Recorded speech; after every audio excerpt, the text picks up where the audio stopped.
Hi, this is Mark Soden. I'm here for Fog Machine Events, and I'm here with Scott Smigiel, and we're talking about his music and what he's going to present at the Beatnik Lounge on May 21st.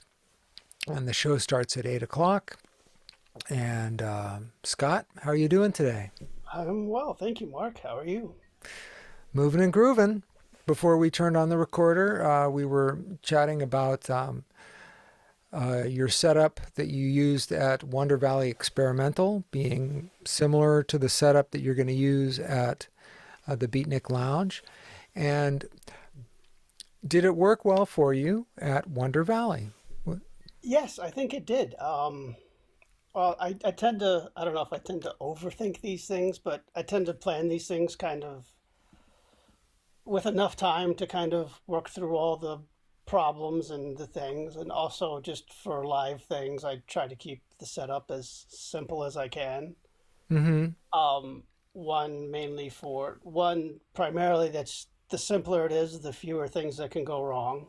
I think, and also just to make things easier to set up and take down.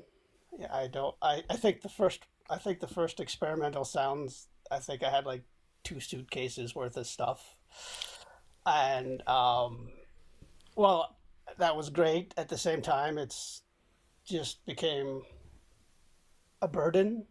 So I learned from that, and just going forward, I've decided to try and keep my live setups as simple as possible.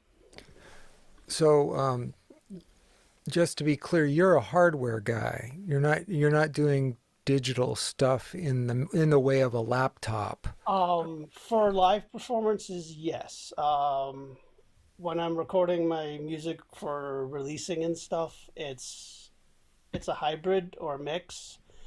Except for the material I'm working on now, that's actually all inside the laptop, mainly because for Wonder Valley and then for the Beatnik in a couple weeks, I've pretty much had to cannibalize much of my hardware setup that I use for recording for live. So rather than hinder myself, I guess, or rather than just try and record stuff with lesser things, I decided to experiment and try and I've just decided to do this next release, whatever it's going to be, entirely with the laptop. And I'm using basically it's all samples and manipulated samples that I have created. Mm-hmm. So it's things I have recorded or field recordings I've downloaded from offline and horribly mangled into different sounds and things, and then the actual sounds, or it could be like the entire sample or just a bit of the sample. So yes, so the next one is entirely done by laptop and it's entirely samples. Wow. Well, it's good to kind of like pick a line and go with it, you know. Yeah, And well, yeah, I find that I'm more productive creatively if I kind of have a set of parameters that I decide to work in. So even before I start recording or coming up with ideas for songs, I kind of over a period of time before that, what I will do is I will just write down ideas and then cross off ideas and until I find a set of, I guess, parameters to work within. mm-hmm. Um, Sometimes these will carry over from album to album, like for Sonic K's Apparatus. You may have noticed all of the songs are exactly 5 minutes long. I don't know why. I got the idea from another album where it was by Dvorzal, where all the songs are 10 minutes long. That's a little long for me to try and say something, I guess. But so I decided, hey, that's a neat idea, but I'll do 5 minutes. And so the same thing with this album. All these songs are going to be 5 minutes long. No particular reason why, except I just thought that was a neat idea and a neat thing to do. So I'm going to do something similar. Mm-hmm. Yeah. So that particular idea will carry forward to to the next release. Whether or not it'll carry forward to the release after that, I don't know. We'll see. Well, let's step back to your live setup Yeah. and all the hardware stuff. Have you experimented with feedback loops, using that to kind of get the gear to do different things that you wouldn't expect? Um, Not so much. A while ago, like several years ago, I tried messing around with basically feeding a mixer back into itself. Yeah, yeah, that zero input thing. Yeah, I did something with that, and I don't know if it was my mixer or if I mean, this was a long time ago, possibly even like maybe a decade ago. So, and it is something I've thought about maybe trying to revisit and trying to come up with something out of that because I think my first experiment was just basically wee wee and that didn't really excite me at the time. Um, so it's something I've thought about, but it's not really anything I've done. One thing I am actually kind of doing with this is sort of similar to that. I have a chaos pad acting as a bandpass filter, Mm-hmm.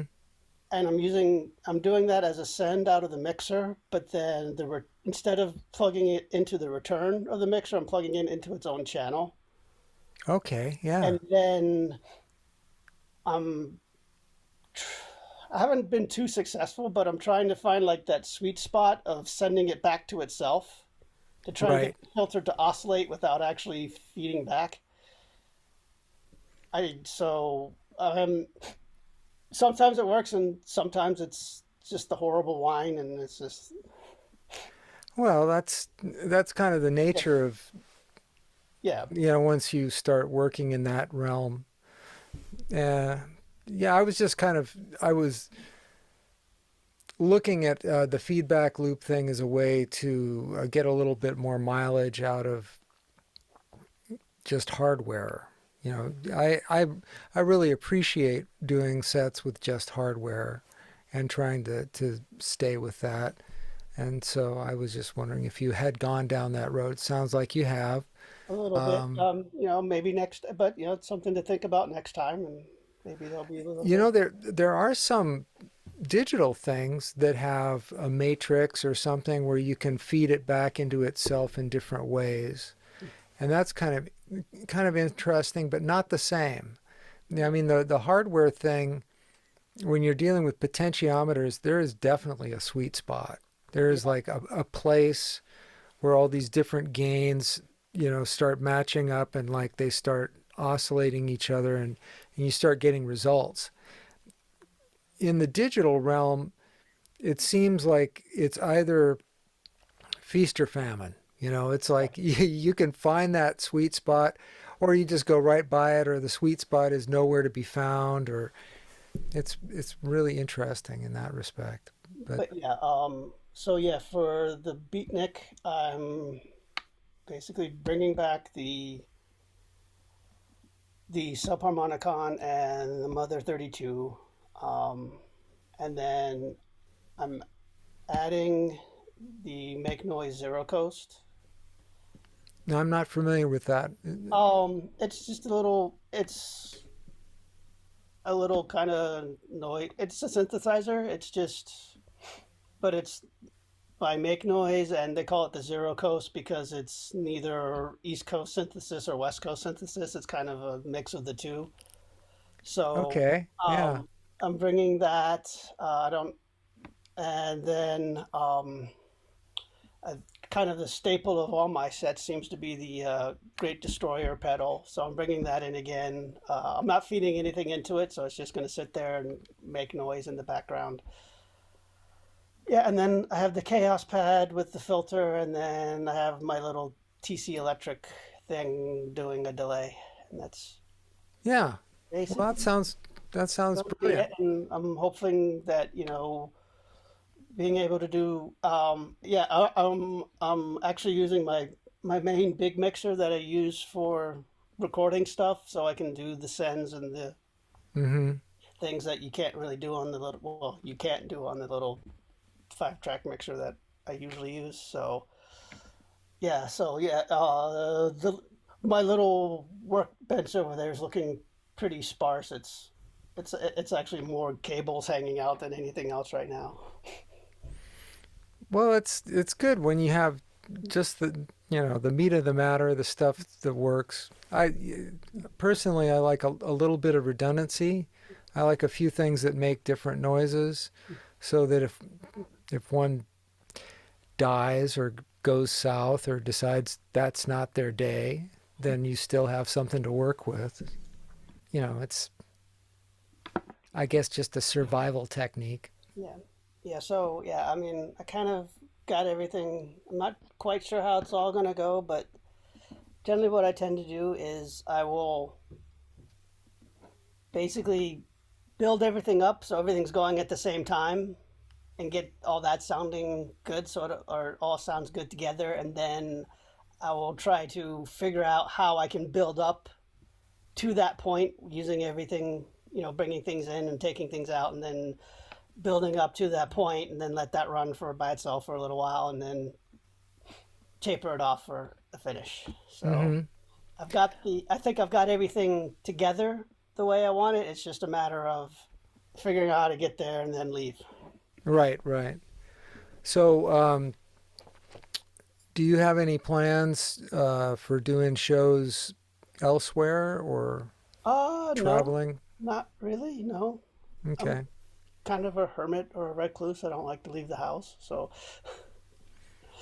well, it's not that I don't really like to leave the house, but I just find that I generally don't leave the house. Okay. Don't know, Well, but we'll see what happens over the summer. yeah, yeah. Summer is when people like to go places, especially from Josh Witchery and Yucca Valley. It's like, Well, I mean, we're going on vacation in July, but that's a personal thing. That's not going to be anything musical related. right, right. Are you going to be submitting any videos to like NorCal or anything like that? No, I haven't really thought about. I mean, I'm kind of iffy about NorCal. I mean, I'm not that familiar with it, and I don't